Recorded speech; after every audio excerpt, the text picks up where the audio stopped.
신명기 16장 9절에서 12절까지의 말씀, 저와 여러분이 한 절씩 교독하시고 마지막 12절은 합독해 보도록 하겠습니다. 제가 먼저 봉독합니다. 7주를 셀지니 곡식의 낫을 대는 첫날부터 7주를 세어 내 하나님 여호와께 주일절을 지키되 내 하나님 여호와께서 내게 복을 주신 대로 내 힘을 다하여 자원하는 힘을 드리고 너와 내 자녀와 노비와 내 성중에 있는 레위인과 및 너희 중에 있는 객과 고아와 과부가 함께 내 하나님 여호와께서 자기의 이름을 두시려고 택하신 곳에서 내 하나님 여호와 앞에서 즐거워할지니라. 너는 애굽에서 종되었던 것을 기억하고 이 규례를 지켜 행할지니라. 아멘. 하나님께서 이스라엘 백성들 중에 만 20세 되는 남자는 반드시 1년에 3차례 절기를 지키라고 명령하셨습니다. 그것이 출애굽기 23장 14절 17절에 나타나 있는데요. 자, 거기에 세 가지 절기가 뭐예요? 6월절, 77절, 그 다음에 수장절입니다. 6월절이라고 하는 것은 이스라엘 백성들이 애굽의 노예 생활에서 해방된 것을 기념하는 절기요. 두 번째 77절은 첫 열매를 한 해 중에서 전부 열매를 드리는 감사절기고, 세 번째 수장절은 한 해의 모든 추수를 다 마치고 하나님 앞에 감사하는 일입니다. 77절은 다른 말로 하면 맥추절이라고도 이야기하고, 그 다음에 수장절은 장막절이라고 이야기하고 추수감사절이라고도 이야기합니다. 오늘은 여기 보니까 사실은 지난주에 한국교회가 맥추감사절이죠. 여기는 한 주가 늦네요. 자, 그런데 한번 잘 생각해 보시기 바랍니다. 6월절, 맥추절, 그 다음에 추수감사절, 수장절은 이스라엘 백성들이 지키던 절기 아닌가요? 우리들도 이 절기 지켜야 돼요. 아니, 우리가 도시에서 살고 있고 농사도 안 짓는데 맥추절 지켜야 됩니까? 추수감사 지켜야 됩니까? 여러분 어떻게 생각해요? 작년에 농사 지으세요? 안 지으세요? 그러면 첫 열매 하나 들은 절기 지켜야 되나요? 생각 안 해보셨어요? 여러분 하나님의 말씀을 어떻게 믿습니까? 덮어놓고 믿습니까? 펴놓고 뭐라고 말씀하시나요? 자, 오늘 설교의 제목이 뭡니까? 이 명령, 절기를 지키라는 명령은 지금도 유효한가 제목입니다. 이 명령 지금도 유효한 거예요? 네. 예. 유효함. 왜 유효합니까? 하나님 말씀이니까요. 하나님의 말씀은 시대가 바뀌고 또 도시화가 되어서 농사를 안 짓는다 할지라도 안 짓는다고 해서 지키지 않아도 되는 절기가 아닙니다. 반드시 지켜야 하는 절기입니다. 왜 반드시 지켜야 합니까? 왜 반드시 지켜야 돼요?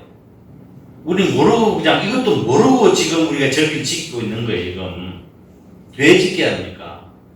결론적으로 말하면 이 세 절기는 모두가 다 예수 그리스도와 연결되어 있기 때문에 그렇습니다.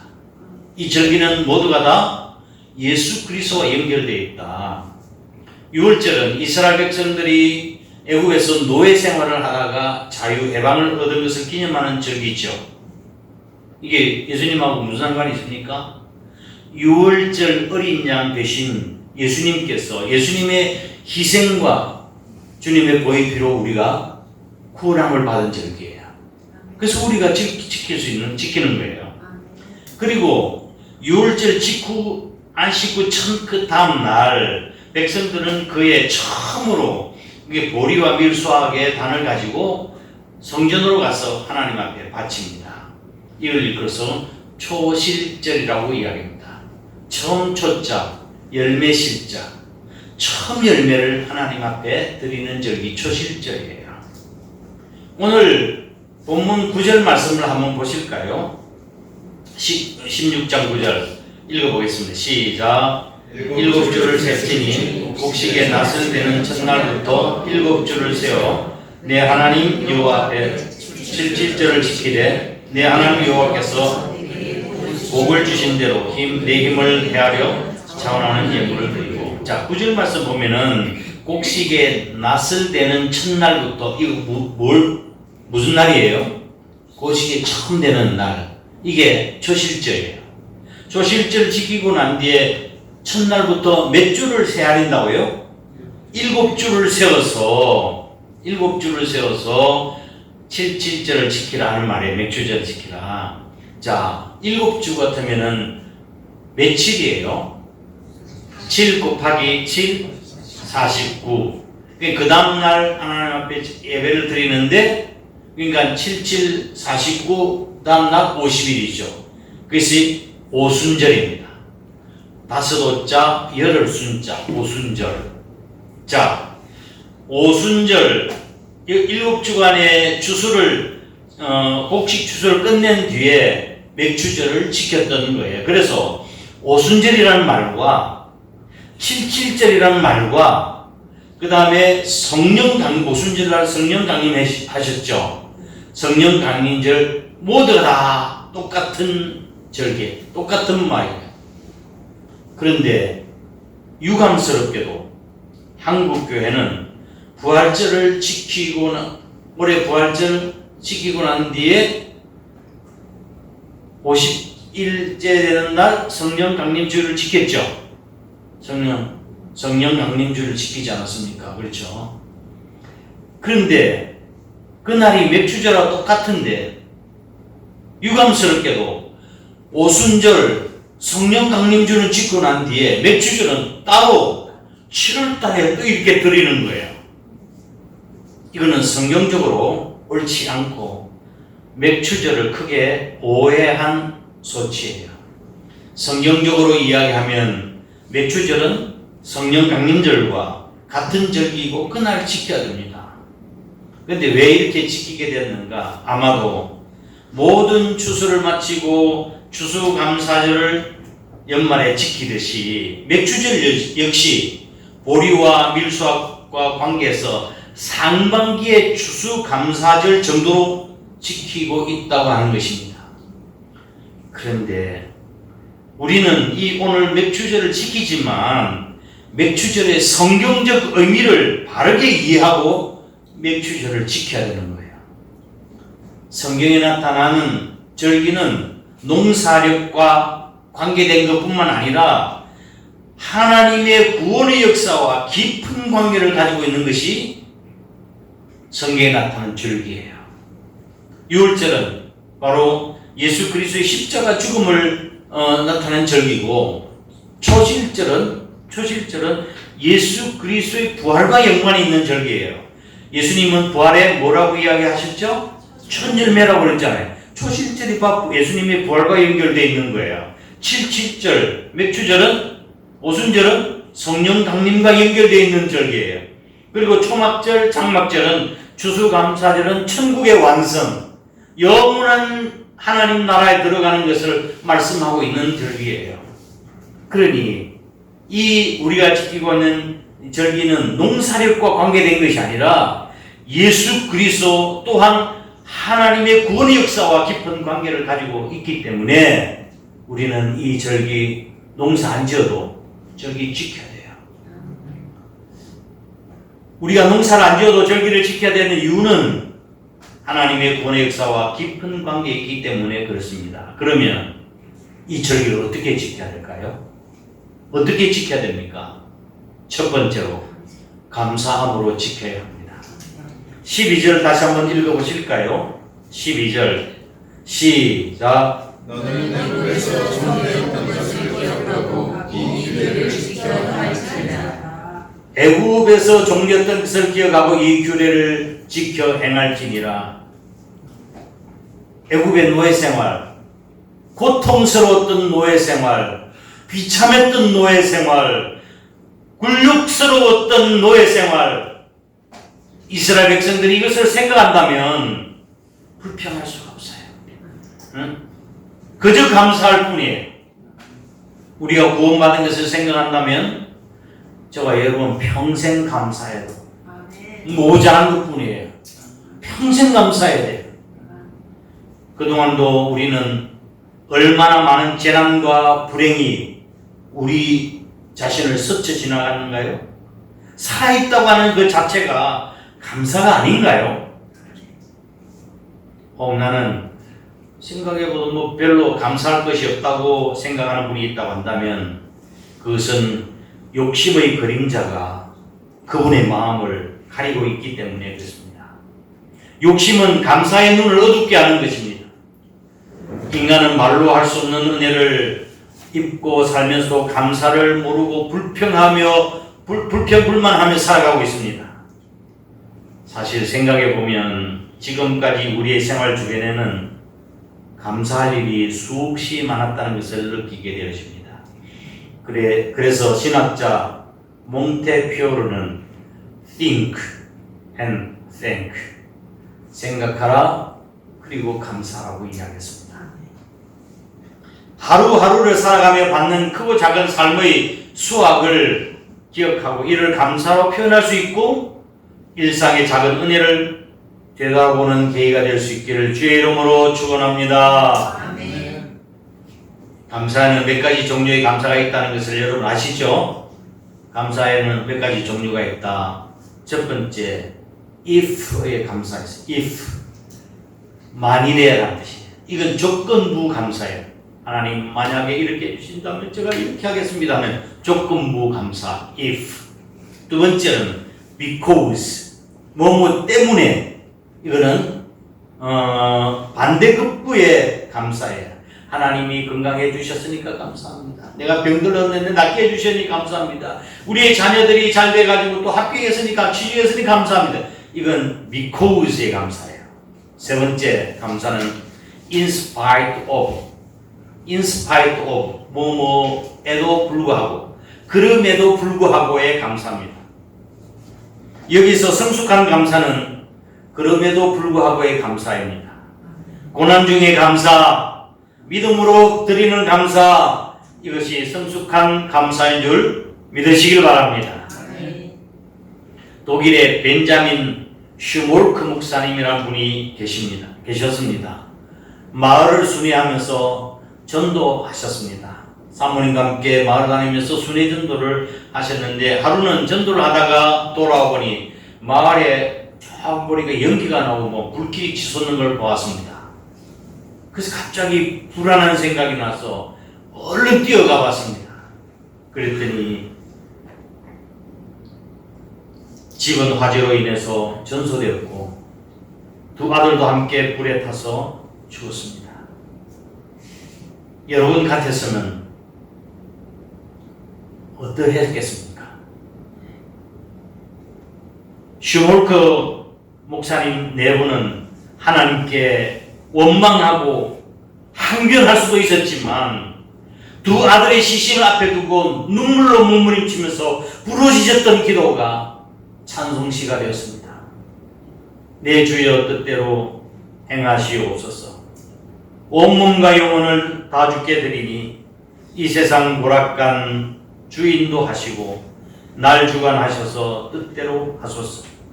내 주여 뜻대로 행하시옵소서. 내 모든 일들을 다 주께 맡기고 저 천성 향하여 고요히 가리니 살든지 죽든지 뜻대로 하소서. 찬송을 가사를 생각하면서 한번 불러보도록 하겠습니다.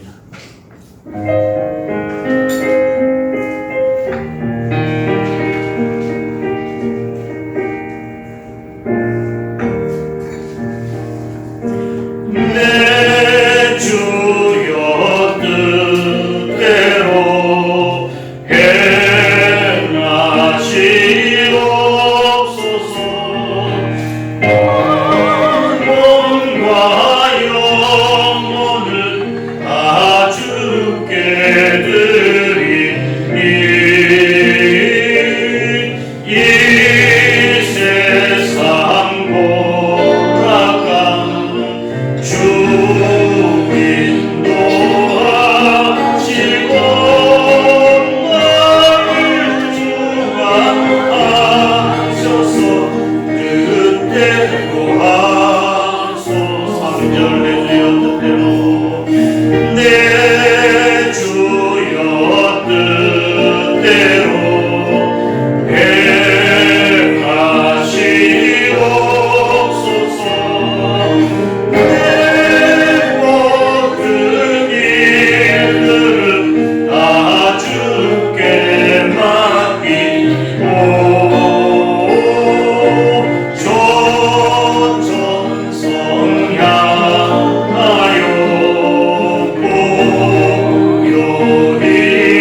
보면 작시자가 있고 오른쪽에는 작곡자가 있습니다. 한번 549장 그 밑에 뭐라고 써 있나요?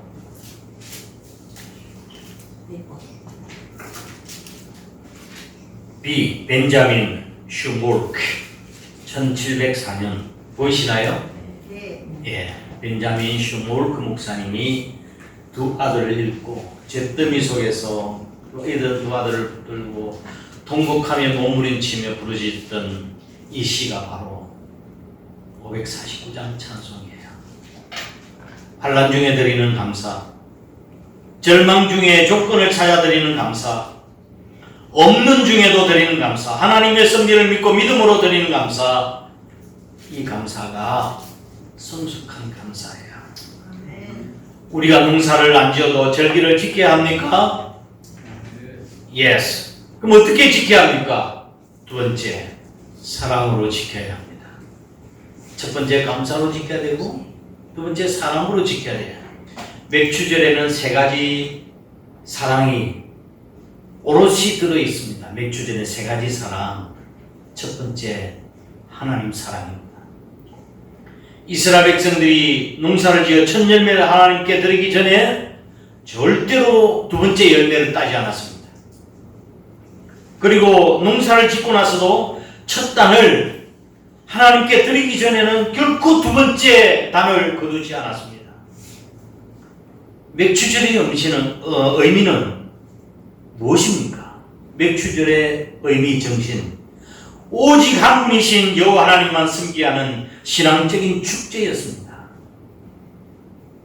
맥추감사절은 철두철미 하나님 우선주의, 하나님 제일주의, 하나님 사랑주의를 배우는 절기가 이 절기예요.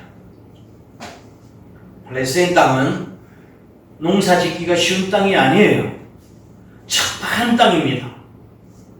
그리고 또 우기와 건기가 있어서 비가 오지 않을 때는 수개월 동안 비도 오질 않아요. 그래서 성경에서 이른비와 늦은비라는 표현이 자주 등장합니다. 하나님께서 적기에 비를 내려주셔야만 농사를 지을 수 있고, 또 이스라엘 백성들은 비뿐만 아니라 농사에 거는 풍작도 하나님께서 좌우하신다고 믿었던 것입니다. 이스라엘 백성들이 맥추절을 지킬 때 모든 것이 하나님께 속했고, 첫 수확은 전체를 대표해서 감사함으로 바쳐져야 한다고 하는 즐거운 인식으로 가득 차 있었습니다. 추수감사절은 철저하게 하나님 사랑을 배우는 절기입니다. 하나님 사랑하십니까? 지금까지 지은 모든 것이 하나님의 은혜임을 고백하십니까? 두 번째 사랑은 제사장 사랑입니다. 제사장, 이스라엘 백성들 하나님께 드린 첫 열매는 바로 제사장의 양식이었습니다. 레위기서 23장 10절 말씀을 한번 보실까요? 레위기서 23장 10절 나왔습니까? 예, 읽어보겠습니다. 시작. 너의 국물을 거둘 때 무슨 레위기 13장. 예, 이스라엘 자손에게 시작. 너희는 내가 너희에게 주는 땅에 들어가서 너희에게 국물을 거둘 때에 너희의 국물을 첫 이삭한 가져갈 것이요, 제사장 너희를 위하여 그 단을 여호와 앞에 연락되도록 흔들되 우선 너희 곡물을 첫 이삭단을 제사장에게 가져갈 것이라고 되어 있습니다. 오늘 11절 말씀을 한번 보실까요? 오늘 11절. 자, 시작. 너와 내 자녀와 노비와 내 성중에 있는 레위인과 및 너희 중에 있는 객과 고아와 가부가 함께 내 하나님 여호와께서 자기 이름을 두시려고 택하신 곳에서 내 하나님 여호와 앞에서 즐거워할지니라. 아멘. 성중에 있는 레위인이 누굽니까? 성전에서 봉사하고 있는 섬기는 일에 구별된 레위 지파를 이야기하는 것이죠. 이스라엘 백성들은 감사절을 통해서 제사장 사랑하는 법을 배웠습니다. 레위인들은 분깃이 없었어요. 농사를 지을 수도 없었어요. 오직 하나님께 헌신된 자들이었기 때문에. 그래서 뭐 먹고 살아요? 백성들의 사랑을 먹고 사는 것입니다. 이스라엘 백성들이 감사를 통해서 제사장을 사랑하는 법을 배웠습니다. 참 감사하죠. 사실 목회자도 온전히 사업을 하는 것도 아니고, 그런데 성도들이 다 사랑해서, 목사는 월급 받고 사는 것이 목사가 아니에요. 성도들의 사랑을 먹고 사는 것이 주의 종이라고요. 제가 지난번에 한번 말씀드린 적이 있는데, 공주에서 목회를 할 때 조병이 아주 산골이었어요. 문 닫는 교회 가서 제가 교회를 섬겼던 적이 있었는데, 아주 신실하신 분이 계셨습니다. 이성대 집사님. 그분은 양봉하는 부부예요. 큰 양봉하는 것이 아니고 조그맣게 집 안에서 소소하게 양봉하는 분이셨습니다. 그리고 꿀을 따면 꼭 한 병을 먼저 가져옵니다. 전도사님, 이거 한번 잡숴 보세요. 처음 딴 거예요. 저는 꿀을 받고 가슴이 저릴 만큼 고마움을 느꼈습니다. 그분은 천식 환자고 기관지 질환이 있었던 분인데, 그래서 그 집사님을 위해서 기도할 때마다 더 간절하게 기도가 되는 거예요. 제 목회 생애 가운데 제일 기억에 남는 분이에요. 그분은 존경스러운 분이에요. 제가 전도사 때 30대 가서 처음 목회를 했는데, 부족한 저를 그렇게 섬기고 순종했던 분이셨습니다. 맥추절의 절기 정신은 바로 하나님 사랑과 두 번째, 제사장 사랑을 배우는 절기였습니다. 세 번째, 이웃 사랑입니다. 하나님 사랑, 제사장 사랑, 이웃 사랑이에요. 이스라엘 백성들은 맥추절에 곡식을 거둔 다음에 가난한 이웃들을 청해서 추수의 기쁨을 함께 나누었어요. 맥추절을 지키라고 하는 이 명령 가운데 11절 말씀에 보면 가족도, 노비도, 심지어는 거하고 있는 객들도, 방문객들도 말씀이죠. 여호와 앞에서 즐거워할지니라 라는 명령이 들어있습니다. 모든 사람들은 함께 즐거워했고, 여호와께서 그들에게 수확을 허락하셨다고 하는 사실과 함께 이 수확은 하나님의 인자하심, 돌봄의 또 다른 표현이라는 사실을 그들은 기억했던 겁니다. 한마디로 맥추감사절은 감사 가운데 사랑을 나누는 절기입니다. 성경에 나타난 이 절기, 이 명령은 지금도 유효한가요? 네. 그렇다면 어떻게 지켜야 하나요? 세 번째, 정성으로 지켜야 합니다. 정성으로. 10절 말씀을 보면 첫 번째, 복을 주신 대로 힘을 다해 억지가 아니라 자원함으로 지켜라고 10절 말씀에 이야기하고 있습니다. 이스라엘 백성들이 광야에서 맥추절 절기를 지킬 수 있었을까요? 없었을까요? 네? 광야에서 지켰을까요? 안 지켰을까요? 아니, 못 지켰지요. 씨를 뿌려야 거두는 것이 있어야 절기를 지켰죠. 아니, 갑자기 성막에 구름 기둥이 떠서 쫙 옮기게 되면 장막을 빨리 짚고 구름 따라, 불길 따라 가야, 불과 구름 기둥 인도해 하는 대로 가야 됐을 거 아니에요? 그런데 불과 구름 기둥이 언제 멈춰진지 아세요? 없어진지 아세요? 하나님의 인도하심이 언제 사라졌어요? 눈에 보이는 가나안 땅에 들어가면서 불과 구름 기둥은 없어졌습니다. 하나님께서 이스라엘 백성을 어디로 인도할 거라고 약속하신 거예요? 가나안 땅으로 인도하실 거라고 약속하지 않으셨어요? 그렇죠? 그러니까 인도하시고 난 뒤에 불과 구름 기둥은 이제 사라진 것이요. 그런데 이제 드디어 정착을 했어요. 자기들 지파대로 다 분배를 받았어요. 기업을. 농사도 짓고 집을 짓고 그랬습니다. 그때는 지켰을까요? 지켰을까요? 지켰죠. 예. 왜? 내 땅도 있고 농사 지을 것도 있어요. 광야에서는 지킬 수가 없었던 거예요. 그러니 우리가 이 절기를 지킨다고 하는 오늘 말씀 보면은 복 받은 대로 하는 거예요. 복 받은 대로. 아니 농사를 지어가지고 뭐 하나도 광야에서는 못 지었는데 그럼 못 드린 거죠. 절기를. 그렇죠? 가나안 땅에 들어가면서부터 절기를 지키기 시작한 거야. 하나님께서 내게 복을 주셨다. 복을 주신 만큼만 지키면 되는 거죠. 힘을 다해서 자원함으로.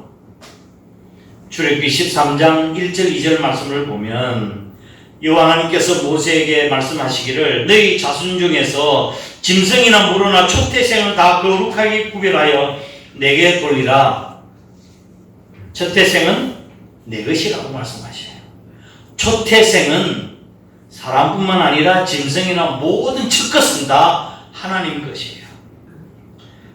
이 말씀의 내용은 이스라엘 백성들도 본질적으로는 하나님의 심판을 마땅히 받아야 할 죄인이지만 오직 하나님의 은혜로 구원을 받았기에 그 장자들과 첫 새끼들을 하나님께 드림으로 자신의 모든 것이 하나님의 것임을 고백한 거예요. 초태생은 다 누구 거예요? 하나님 것입니다. 내가 가진 천열매를 드린다고 하는 것은 단순히 물질을 의미하는 것이 아니에요. 내 시간, 내 감정, 내 재능, 내 관계, 모든 것의 처음은 하나님께 드리는 행위, 그것이 진짜 예배입니다. 응? 그게 진짜 예배예요. 물질만이 드리는 것이 예배가 아니라 이 말씀이죠. 오늘날 우리들의 초태생은 뭐예요? 여러분의 초태생은 뭡니까? 믿음의 사람들이 하나님께 드린 초태생, 모든 초태생은 다음과 같습니다. 한 주간의 초태생은 주입니다. 물질은 첫 수입과 또 11조입니다. 재능의 초태생, 은사, 이것도 하나님의 것입니다. 하나님이 주셨지, 내가 그거 한 거예요? 우리 몸, 우리 자녀, 다 초태생, 하나님의 것입니다. 첫 약속, 첫 결심, 이게 다 하나님이 주신 거예요. 하나님의 것이에요. 하나님 앞에서 첫 결심은 중요하게 생각해야 돼요. 첫 결심이 변질된다는 것은 참 믿음이 아닙니다. 여러분, 탈무드 이야기에 이런 이야기가 나옵니다. 어떤 유대인이 이제 갑자기 이제 일부러 나갔다가 장마비를 만나게 됐습니다. 장마비를 만나게 됐어요. 와디라고 하는 것은 마른 곳인데 갑자기 우기가 되면 물이 해서 강물처럼 흐르는 데가 있어요. 그래가지고 장마비를 만나가지고 물이 부른 강을 건너가야 되는데 목적지에 가려고 하니까 그게 외나무 다리가 놓여 있어요. 다리를 건너가야 하는데 건너가려고 하니까 이 다리가 휘청휘청거립니다. 그리고 조심조심 이 가다가 절반쯤 와서 밑을 뚝 보게 됐는데 물살이 엄청나게 급하게 흐르고 외나무 다리 역시 흔들거렸습니다. 등달아서 자신의 다리도 이렇게 덜덜덜 떨렸습니다. 꼭 강에 빠져 죽는 것 같은 느낌이 들었습니다. 이 어려움 속에는 기도가 저절로 나오죠. 하나님 살려달라고. 하나님, 제 목숨만 살려주신다면 저의 전 재산을 바쳐서 일하겠습니다. 아니, 그랬더니 어디서 힘이 생겼는지 다리도 떨리지 않고 무서움도 덜했습니다. 그래서 그 힘을 내가지고 이제 몇 걸음 앞으로 갔는데 이제 그 다리가 이제 조금 몇 걸음만 가면 이제 드디어 건너갈 수 있게 되었습니다. 가만히 생각해 보니까 하나님, 무사히 건너가기만 해주신다면 내 전 재산을 바쳐서 하나님 앞에 헌신하고 일하겠습니다 했는데 내가 전 재산 다 바쳤는데 뭐 먹고 살지? 그 생각이 들었습니다. 그래서 다시 기도를 했습니다. 하나님, 죄송합니다만 절반만 바치겠습니다. 몇 발자국 들어갔습니다. 이제는 자신감이 생기기 시작했고 자신이 바칠 것이 아까웠습니다. 또 제목을 바꿨습니다. 하나님 4분의 1만 바치겠습니다.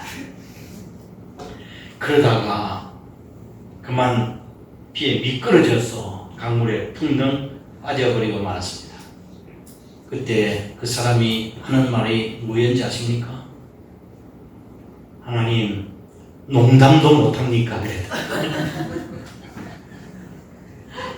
하나님 농담도 못합니까?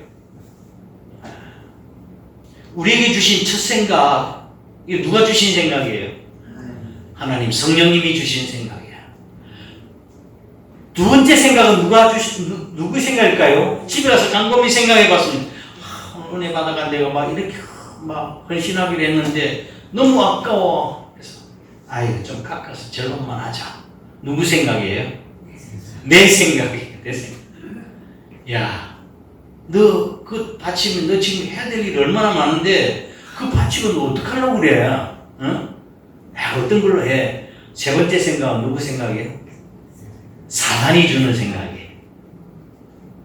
사람이 참 간사합니다. 죽을 지경에 이르면 자신의 모든 것을 바치겠다고 합니다. 그러나 조금 나아지는가 싶으면 타협하고 하나님과 흥정을 합니다. 그러나 하나님은 농담을 받으시는 분이 아니십니다. 갈라디아서 6장 7절 말씀을 보면 스스로 속이지 말라. 하나님은 만유리 여김을 받지 아니하시나니 사람이 무엇이든지 심은 대로 거두리라. 만유리라고 하는 것은 질퍽한 만, 소홀히 할 홀, 영어로는 mark, M-O-C-K, mark인데 조롱하다, 업신여기다 이런 뜻이에요. 하나님은 조롱받으실 분이 아니고 업신여김을 당할 분이 아니에요. 자, 말씀을 정리하도록 하겠습니다. 여러분에게 맥주 감사절은 어떤 의미가 있으신가요? 어떤 의미가 있는가요? 지금 내 신앙을 돌아볼 시간입니다. 이 맥주 감사절 절기를 지키면서 하나님의 명령에 비추어서 내 신앙을 돌아볼 시간이에요. 사실은 부끄럽지만 제가 솔직하게 양심 고백을 하겠습니다. 과거 목회하면서 교회 절기를 어디에다 강조점을 두었는가 하면 1년 교회 예산의 충당에 관심이 더 많았습니다. 그래서 한두 주간 전에 맥주 감사절 지킵니다. 7월 첫째 주 지킵니다. 막 강조를 했습니다. 그것이 목회자들에게 또 부담감이었으니까요. 1년에 예상이 있는데 어디서 충당이 됩니까? 큰 것이 이제 맥주 감사절, 추수감사절, 성탄절 이런 절기도 솔직하게 이 정신이 그게 있는 게 아닌데, 핵심이 그게 아닌데 저는 그것에 더 관심이 있었습니다. 이제 목회 현장의 부담감에서 벗어나서 성경 말씀을 신학적이고 객관적인 관점에서 보기 시작하면서 제 정신이 돌아왔습니다. 지금 옛날은 제 정신이 아니었습니다. 우리에게 맥주절 감사절은 단지 교회 행사나 헌금 시간이 아니라 내 삶의 방향을 정비하는 신앙의 중심을 세우고 인생의 전환점이 되게 해야 합니다. 맥주 감사절은 단지 농사의 수확을 감사하는 풍요의 축제가 아니라 성령을 통해서 새로운 시작을 하는 기념일입니다. 성령 강림절 아닙니까? 새 출발을 의미하는 거 아닙니까? 교회의 새로운 탄생을 의미하는 거 아닙니까? 그래서 이 절기를 통해서 하나님과의 관계 회복과 신앙의 재헌신 그리고 공동체 회복이라는 의미를 절대로 놓쳐서는 안 됩니다. 이제는 이스라엘 모든 절기들은 예수 그리스도 안에서 완성된 의미를 갖고 있습니다. 그래서 반드시 절기를 지키는 거예요. 농사를 짓지 않는다 할지라도. 그리고 모든 절기에, 다른 모든 절기에 초점이 뭡니까? 감사였습니다. 다 모든 게 하나 구원해 주신 것 감사, 먹고 살게 해준 감사, 지금까지 인도해 주신 감사. 절기에는 핵심은 감사고, 그 감사의 또한 축제의 핵심은 기쁨입니다. 감사하고 기뻐하는 거예요. 예수 그리스도 안에서 참된 해방의 기쁨, 죄에서 해방된 기쁨이 있습니다. 예수 그리스도 안에서 추수의 기쁨이 있습니다. 예수 그리스도 안에서 참된 보호와 인도의 기쁨이 있습니다. 절기의 정신인 예수 그리스도를 붙들고 그 은혜에 감사하며 하나님의 사랑과 이웃 사랑을 실천하는 저와 여러분이 되시기를 주님의 이름으로 축복합니다. 아멘.